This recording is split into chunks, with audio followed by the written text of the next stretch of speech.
And when he goes to Nyanza, he goes to launch projects that are already launched. Na yeye mwenyewe alikuwa amesahau. Watu manani. Asimame kwa this. Don't leave.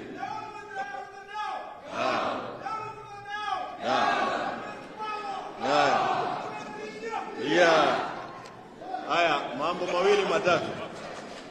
JKI, Jomo Kenyatta International Airport. Hello?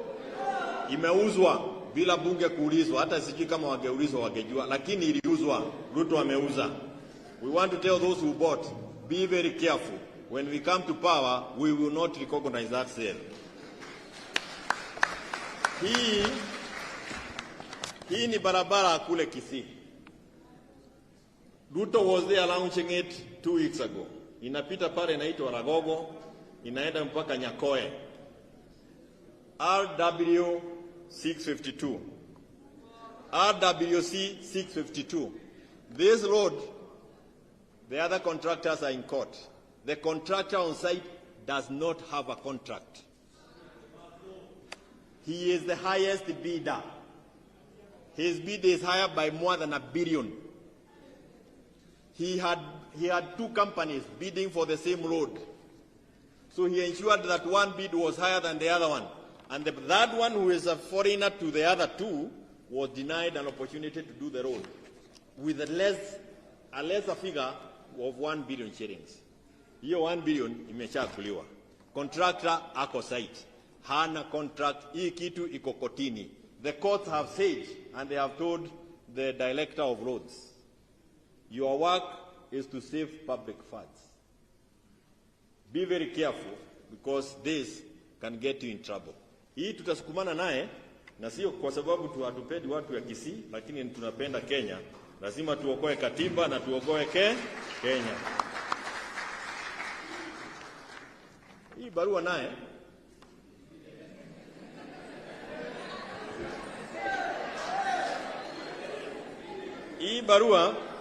this letter was written on the 14th of November 2023, last year. 14th November 2023. And the telephone number of the person who wrote is also here.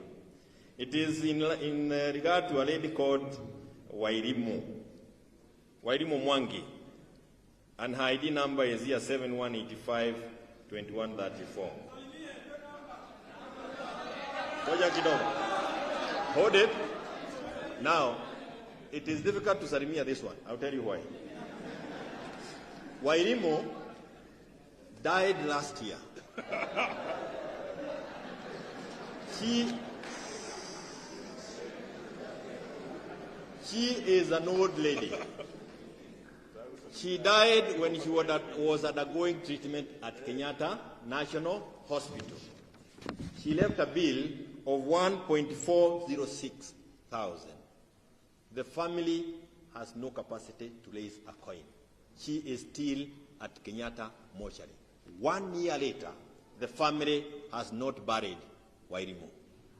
Na tuko na watu wanasema wako kwa serikali Kenya hii.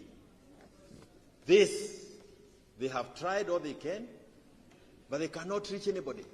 Ninataka kuuliza kwa sababu sasa wanaweza kibidi na tunataka wamsaidie. And I want to say this. Sisemi hivyo ndio mtu yote hapa atoe pesa alipe. That kind of populism is what has given us problem in this country. The government has resources to pay or to waive this 1.4 million shillings and allow the family of Wairimu to bury their shosho. If we do not allow, we are not careful to check on the gains we have in this constitution, we have very many Wairimus in mortuary. Those who cannot be able to reach anybody are very many. A system that has corrupted, like the one we have with William Samoei Ruto. He is even relaunching himself. Every day he is relaunching himself. It's a very dangerous thing that we have.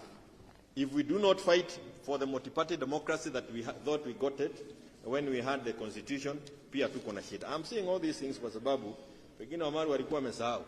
Mimi nilikuwa kati ya mmoja wala walikuwa Naivasha kwa hii mambo ya katiba. Allow me to call this gentleman to stand up. Sumama tu. 1997. This gentleman led demonstration in Kenyatta University. He was expelled from the university.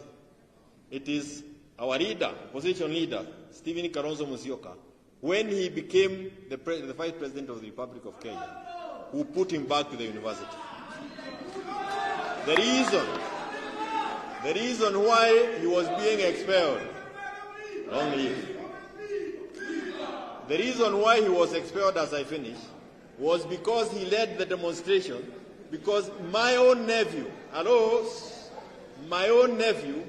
had been killed by the Moi regime during the tribal crashes. Up to today, no justice. Same thing with the young people who were killed during the Gen Z protest and the people who were killed during the Azimio. Up to today, broad-based government, I never wore the safuria mtu apatiwe cheo kwa serikali. That is nonsense. And you must be ashamed of yourself if you are holding an office on account of a dead young man somewhere who is not buried to death.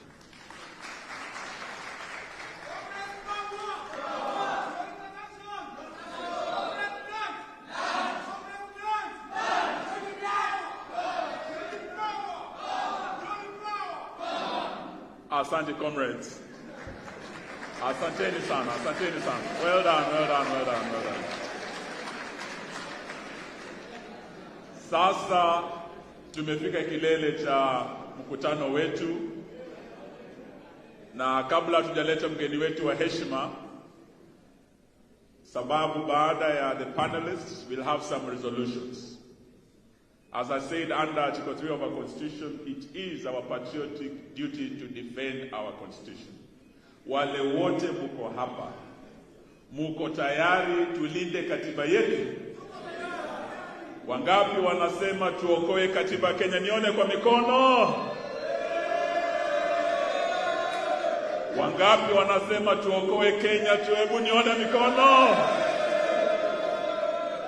Sasa tukileta kiongozi rasmi wa upinzani, ni jana tu amepewa mamlaka. Wakati tumerelease baba jana, ambaye amekuwa kiongozi wetu wa Azimio, kwenda kuwa baba wa Afrika, jana tumeamua kama vyama tanzu vya muungano wa Azimio ya kwamba kiongozi wa upinzani kutoka jana atakuwa Stephen Kalonzo Musyoka.